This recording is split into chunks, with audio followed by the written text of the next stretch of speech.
నమస్తే అండి. నమస్తే. ప్రముఖ గాయని జానకమ్మ గారు మరణం తర్వాత ఈ మధ్య కాలంలో ఏంటో చాలా బాధాకరం ఏంటి అనంటే చనిపోయిన తర్వాత కొన్ని కొన్ని వార్తలు వినడానికి చాలా ఇబ్బందిగా అనిపిస్తూ ఉంటది నాకైతే. ఎలాంటి వాళ్ళైనా లేకపోతే ఎలాంటి సందర్భం అయినా దాంట్లో కూడా ట్రోల్స్. ఏడిచినా బాధే, ఏడవపోయినా బాధే అన్నట్టు. మనవరాలు ఆ కుటుంబంలో ఎంతమందిని కోల్పోయారో తెలిసిన విషయమే. సో, ఆ రోజు ఆ కార్యక్రమాలు చేస్తున్నప్పుడు ఆమె ఏడవలేదు. ఆమెకి ఇష్టం లేదు. ఆమెకు ప్రేమ లేదు నాయనమ్మంటే. సో, ఎక్కడ అంతు పొంతు ఉండట్లేదు ఈ ట్రోల్స్‌కి. ఆమె స్పందించారు. కన్నీళ్లు రానంత మాత్రాన బాధ లేనట్టు కాదు, ప్రేమ లేనట్టు కాదు అని తన కుటుంబ విషయాలను కూడా ఆమె పంచుకున్న విధానం మనం చూసాం. చాలా బాధాకరం కదండీ! అవును. ఇలా ఆన్సర్ చెప్పుకోవాల్సిన పరిస్థితి రావడం ఇంకా బాధాకరం. అసలు ఆమె ఆన్సర్ జెప్పారు గానీ, నా ఉద్దేశం ప్రకారం అయితే అసలు దీనికి ఆమె ఆన్సర్ చేయకుండా ఉండాల్సింది. లేకపోతే ఆమె ఆన్సర్ చెప్పటం వల్ల ఎక్కువ మందికి ఈ విషయం చేరింది గాబట్టి, అది గూడా మంచిదేలే అని గూడా అనుకోవచ్చు. ఆ ఇంటి పరిస్థితి ఏంటి అంటే, మొదటగా జానకమ్మ గారి భర్త చనిపోయారు. అది గూడా అంత పెద్ద వయసై చనిపోలా. ఆయనకి హార్ట్ ప్రాబ్లమ్ ఉండి ఆయన చనిపోయారు. ఆయన చనిపోయిన తర్వాత ఆమె కొడుకు ఒక్కగానొక్క కొడుకు. ఆమె మంచి చెడ్డలన్నీ ఆయన చూసుకున్నారు. స్వతహాగా ఆడిటరు. ఆయన్ని సినిమాల్లో యాక్ట్ చేయమంటే ఆయన చాలా అందగాడు. సినిమాల్లో యాక్ట్ చేయలేదు. ఏవో 2, 3 సినిమాలు యాక్ట్ చేశారు గానీ వదిలేశారు. వదిలేసి ఆడిటర్‌గా ఉండేవాడు. తండ్రి చనిపోయిన తర్వాత మొత్తం కుటుంబ బాధ్యతంతా తీసుకున్నారు. ఆయనకి ఒక ప్రేమ వివాహం చేసుకున్నారు. ఇద్దరు పిల్లలు. అంతా బావున్న సందర్భంలో వారిద్దరి మధ్యలో ఏం పొరపచ్చాలొచ్చినాయో గానీ వాళ్ళిద్దరూ విడిపోయారు. విడిపోయినా గానీ జానకమ్మ గారు కోడలంటే చాలా ఇష్టంగా ఉండేది. అమ్మకి కోడలంటే ఇష్టము అనున్నా గానీ ఈ కొడుక్కి ఏమి కోపం లేదు ఆ విషయంలో. ఈ కొడుకు బాగా తల్లికి బాగా అటాచ్‌డు. అనుకోకుండా 6 నెలల క్రితం ఆయన చనిపోయారు. హ్మ్. ఈయన చనిపోవటమే కాకుండా ఈయనకి ఒక కూతురికి పెళ్లి చేశారు. అమెరికాలో సెటిల్ అయ్యారు. అమెరికాలో ఒక ఫైర్ యాక్సిడెంట్‌లో ఆ అమ్మాయి ఎంత చనిపోయింది. బాధాకరం అండి బాబు. వర్ష ఆ అమ్మాయి పేరు. ఆ హ్మ్. అమ్మాయి చనిపోయింది. ఇప్పుడు ఇవన్నీ వరుస మరణాలు ఆ ఇంట్లో. జానకమ్మ గారు ఆమె వయోభారం ఒకటి ఒక ఒకవైపు, రెండో వైపు ఈ ఈ తన ముందే తన కొడుకు చనిపోవటం. హ్మ్. తన ముందే తన మనవరాలు చనిపోవటం. వీటిని జీర్ణించుకోవాల్సి రావటం. పైగా కోడలతోటి ఎంత స్నేహంగా ఉన్నప్పటికీ కోడలు ఇక్కడ ఉండదు గదా! ఆమె వేరే ఇంట్లో ఉంటది. ఆమె వేరే పెళ్లి గూడా చేసుకున్నారు. వేరే ఇంట్లో ఉంటారు. ఎంతైనా గానీ, అరే! నా మనవరాలికి ఈ మనవరాలికి కూడా పెళ్ళయింది. ఆమెకు భర్తున్నారు అది వేరే విషయము. కానీ ఎ ఏమనిపిస్తది ఆమెకి? అరే! తండ్రి జూస్తే లోకంలో లేడు. తల్లి జూస్తే వేరే ఇంకో ఇంట్లో ఉంది. ఈ మనవరాలికి నేనే గదా! నాకేమన్నా అయితే ఈ మనవరాలి పరిస్థితి ఏంటి అని ఆమె ఎన్ని సార్లు ఆలోచించుండదు. ఆలోచించుంటారు. ఆ! పైగా అది దానిలో రాసిన ప్రకారం ఈ ఈమెకొక బ్రదర్ గూడా ఉంటే అతను గూడా చనిపోయాడన్నట్టు రాశారు. హ్మ్. అది ఇంక వేరే ఎవరు రాయలా మరి ఇందులోనే వచ్చింది.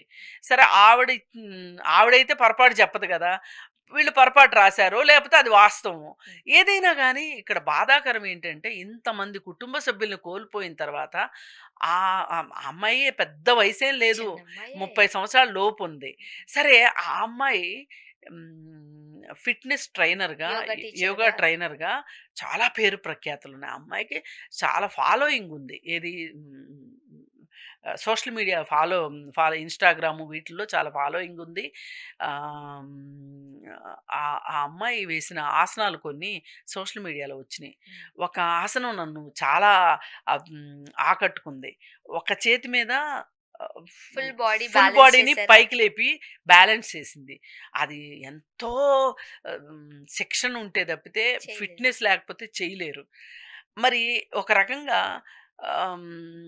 మైండ్‌కిను బాడీకి ఆ ఫిట్‌నెస్ ఉంటేనే అది చేయగలుగుతారు. అందువల్లే ఇప్పుడు చూడండి 'జానకమ్మ' గారి గురించి ఎలా మాట్లాడుకున్నామో, ఈ అమ్మాయి కూడా 30 ఇయర్స్ ఉండొచ్చు మేబీ.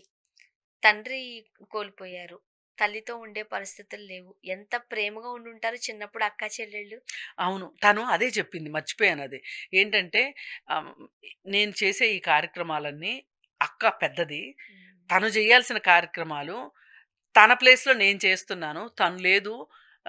తనే నాకు బాగా గుర్తొచ్చింది. అని అసలు ఒక మనిషి మీద ప్రేమ ఉంది అంటే కన్నీళ్ల రూపంలో చూపిస్తేనే ప్రేమ. అవును. కొంతమంది ఇలా బిగిసిపోతారు. ఆ! ఏడుపు రాదు అబ్ కొంతమందికి. ప్ నే నేను త్వరగా ఏడవనండి. నేను ఎంత చేస్తానంటే అంత చేస్తాను. త్వరగా ఏడవను.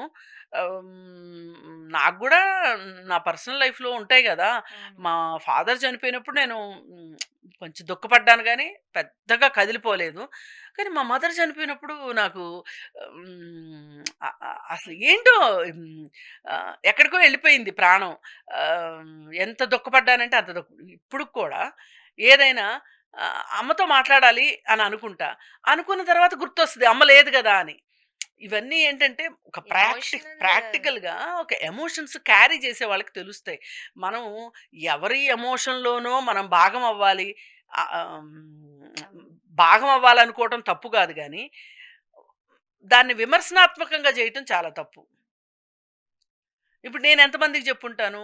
అసలు నేను మామూలుగా ఈ విషయంలో పెట్టింది పేరు ఏంటి అంటే, ఎవరన్నా కుటుంబ సభ్యులు చనిపోతే వాళ్ళకి నేను ఒకటే వాళ్ళు బాగా తీవ్ర అనారోగ్యంతో చనిపోతే నేను ఒకటే చెప్తాను.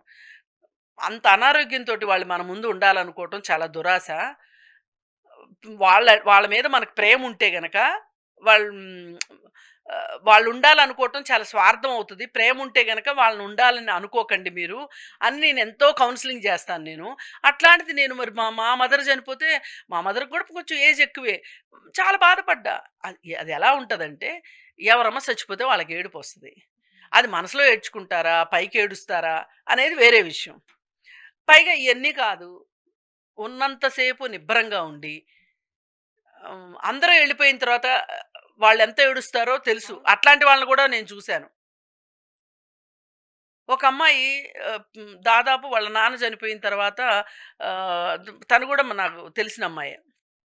ఆయన పెద్ద పొయెట్టు ప్రొఫెసరు ఆయన. యూనివర్సిటీలో ప్రొఫెసరు. ఆయన చనిపోయారు.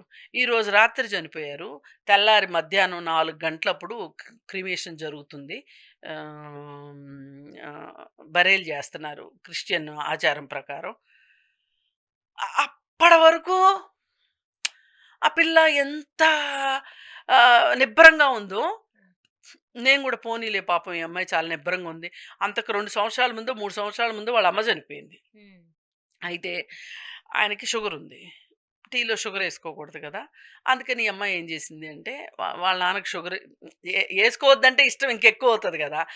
షుగర్ ప్యాకెట్లు పట్టుకొని ఆ డెడ్ బాడీ దీని మీద కాఫిన్ ఉంటది గదా! హ్మ్. దాని మీద షుగర్ ప్యాకెట్లు పెట్టింది.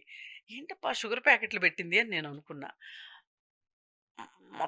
మొత్తానికి బరేలి గ్రౌండ్‌లోకొచ్చిన తర్వాత ఏడ్చింది. బహుశా ఒక హాఫ్ కిలోమీటర్ ఇనిపిచ్చిందేమో.